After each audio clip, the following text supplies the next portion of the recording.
Энэ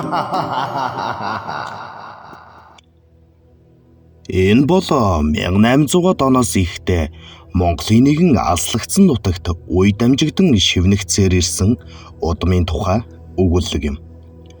Энэ түүхийг сонсож байхдаа та нэг зүйлийг санаарай.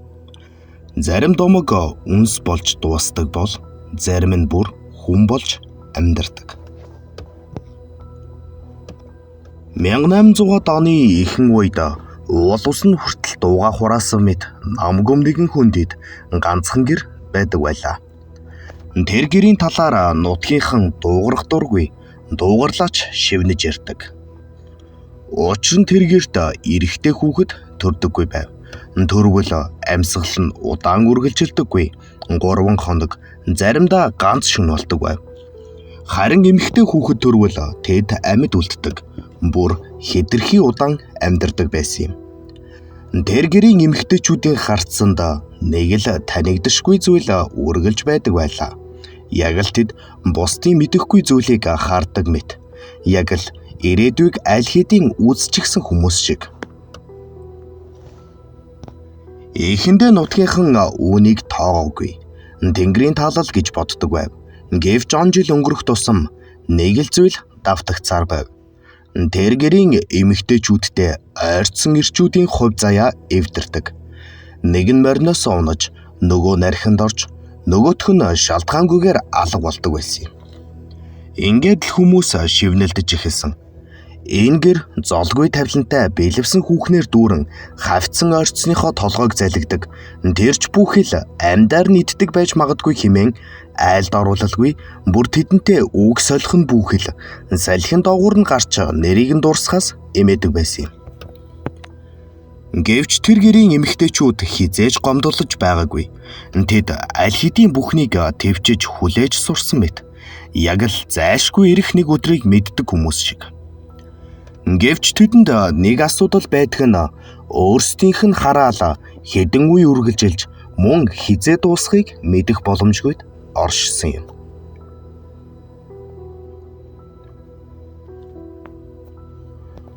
Үе олонд нэр цуутай домжууданууд тэдний дайлчилж галын дэргэд чимээгүй суун. Утаа руу удаан ширтэн сууснаа нэг л үг хэлцгээдэг байсан нь хараал дуусаагүй. Хараалын их сурвалж хизээч ил болдоггүй. Зөвхөн нэг л зүйл тодорхой. Энэ удам эрэгтэй хүнийг хүлээн зөвшөөрдөггүй. Цаг үе өөрчлөгдөж нийгэм шинжлэгдсэн ч тэр гэрийн үе удам солигдсноос хувь тавилан нь өөрчлөгдсөнгүй. 1980-ад он гэхэд сүүлийн 3 үеийн нэгчээр амьд үлдээгүй байлаа. Нутгийнхан тэднийг ил тод ад үзэж эхэлсэн бөгөөд шулам гэж дууддаг байсан юм. Тэрч бүхэл энэ удмын эмэгтэйчүүдээс нэг л хээр талд ганцаараа явж таарвал сархтын цалгаанд орж буугсан нутгийн харчвал элдэж хөөсөөр тааламжгүй тавилантайгаа нүүр тулж өөрсдийгөө хороодог болсон юм.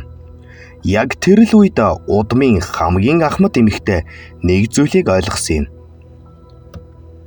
Бид энэ хараалыг энэ цагт дааж баршгүй.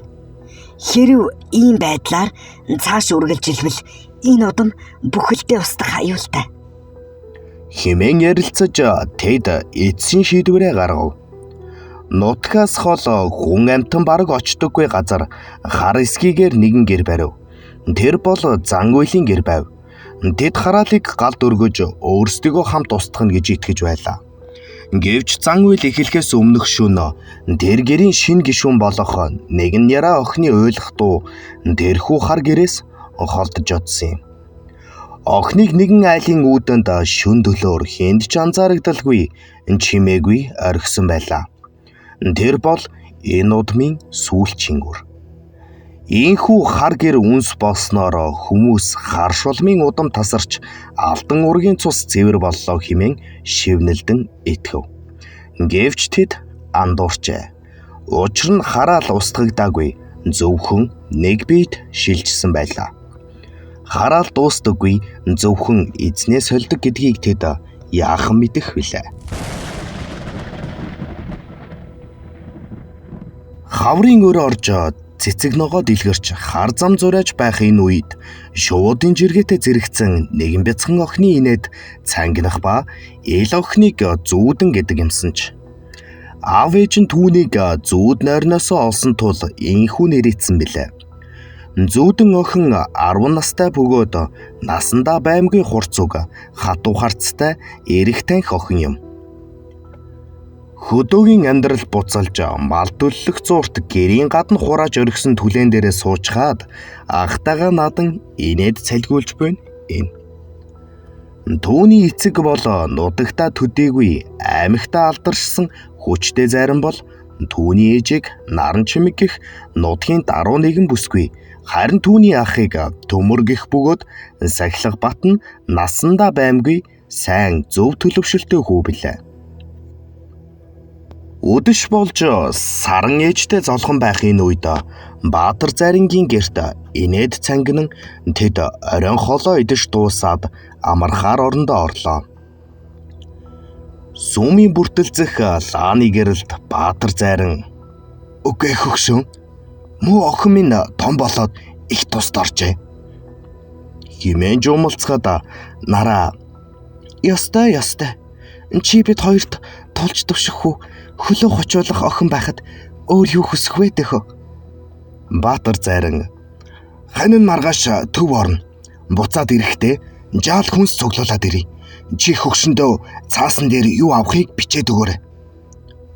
"Тэгийдээ" хэмээгээд унтацгаалаа.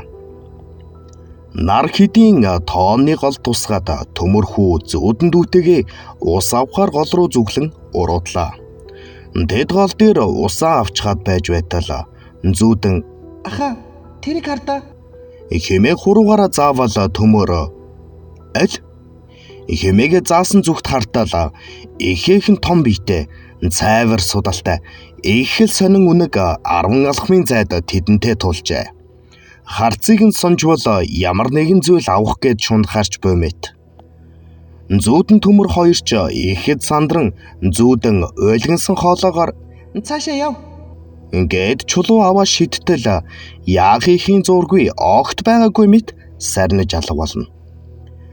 Нараа гэрийн гаднаа урагцсан цавг бүрээсээ ойж байх зур тэдний нутгийн цуутай баяны сагс өхүү Бямба морьтой товргон довтолсоор ирэн морьноосоо бун гэрлүүд өгөв. Бямба "Үйл орно" хэмээн мэндэлвэл нараа "Уран. За Бямба, юу хийж явна?" хэмээвэл "Энэ зуртөө хойд голын гацаад оржтой жаал шатар нүгэд" хэмээн жуумалцах зуур нараа цай аяглан өгч "Өдрийн цагаар бас л хүртчихээ биз" гэхэд "Залуу хүн байна да" хэмээгээд жуумалцав. Залуу л гэх юм. Балга тагшнаас болж амьдралаа балалсан хүмүүс хид хидээрээ л муу ахыг чинь зорж ирэх юм байна шүү дээ. За зүгээрээ ихчээ. Та санаа зовлтгүй. Нэрэ танаа хоёр ачив. Оо, манай хоёр энэ доошоо гэтэл төмөр зүүдэн хоёрч орж ирлээ. Бямба "Хүш зүүдэн миний дүү. Ах дээр ирж үнсүүл" гээд үнсээд авлаа. Цаашлаад "Манай зүүдэн ч хөөрхөн үхэн болох байх та. Үгүй бүр хүний үхэд гэсэндээ та хоёроос тис ондоо шүү" гээд тас хийтэл хилээд орхив. Нараа сандарсан байдалтай Чи ингэж дэмий залчиж байхаар харж унт" гээд хар цагаан дургуйцсан хөөхн холгүй гаргалаа. Бямбач гараад мориндоо мордон дотроо "Хүний хүүхдийг өөрийнхөө өндөгшгөл дарж байх ш. Яах харж л угаар. Нас нэг үцхээр энэ совд эрднийг чинь өөрийнхөө доор хөвтүүлэхтэй л хөвтүүлэндэ" гэж бодсоор мориндоо ташуурагч гэрийн зүг давхилаа. Нар хилтих цагт төв орсон Баатарч иргэн ирж хоол цагаа идчихэд хэвтцгээв. Шүн дундын алдад Баатар Зарингийн зүүдэнд нэгэн манан дундаас шатаж буйгэр харагдаж тэр гэрийн дотор төрсөн хүү болох төмөр нь амьдараа шатаж буймэд харагдана.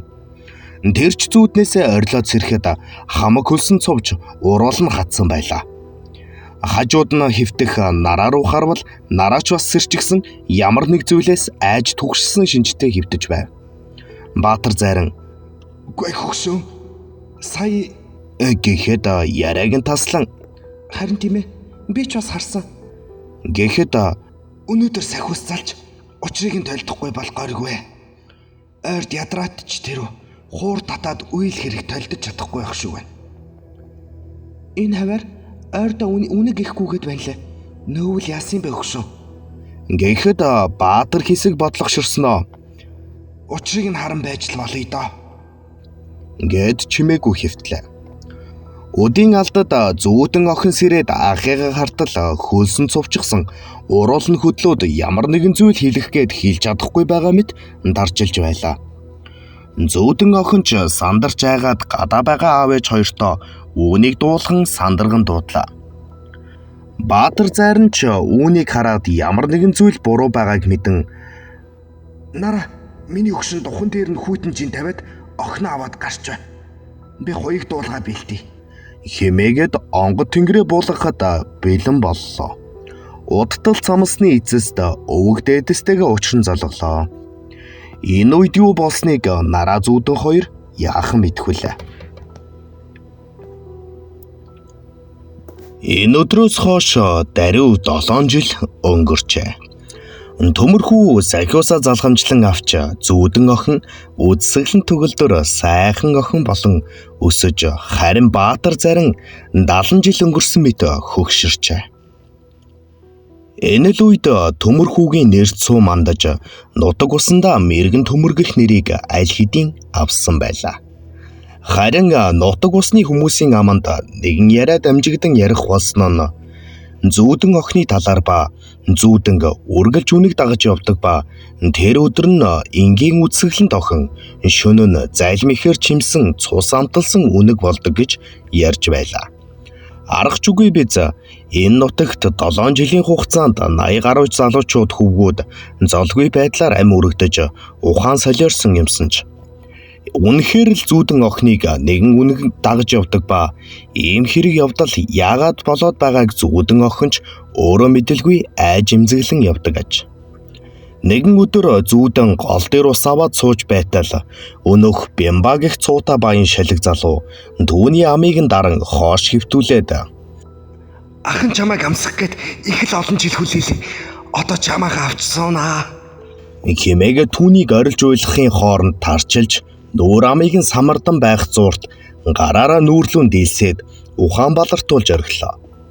Тэгээд сансан хэрэгэ бүтээх гээд тонгочж байхдаа онгорхой нүх сүв бүрээрээ цус алдаад эхлэв. Удаачгүй түүнийг таарчлан тэмцэх зуурт зүүдэн охин сэргэн нулимстай нүдэрээ түүний зүг үзэн ядалтын харцаар харан зогсоход ам нь урагдаж хөл гар нь ямар ч ясгүй мэт хоош иргээд хилэн тасарч унав. Түүний өмнө үдсэглэнт зүүдэн нь хүн дүрээр биш үнэхээр сүрлэг гал дүрлэлсэн үнэг болон хувиран зогсож байлаа. Удаачгүй Бямба ам тавьж түүний бие хэдэн хэсэг хуваагдан гэрийнх нь хоол хийдэг тогоонд хийсэн байсныг эзэг нь олж харан цус харган очжээ. Баатар зайран мэрэгэн төмөрнөр гэрлүүгээ орох гээд явж байтал тэдний урдуур шар үнэг яах хийхин зургийг гүйсээр гэрлүүн ороод явчихав. Тэд чи яран гэрт орвол үнэг биш зүүдэн охин шороотоос болон газар твтдэж байх нь тэр. Төмөр "Энд ч н одоо юу вэ? Сая үнэг л байсан да." Хэмээгээд нэг зүйлийг ойлгосон мэт чимээгүй болоход Баатар зайран "За чи эхлээд дүүгээ орон дээр хөвтүүл. Би энэ сольдсон байна." Хэмээгээд тамхиа гаргаж ирээд асаалаа. Нэгдүгээр хэсэг төгсөв.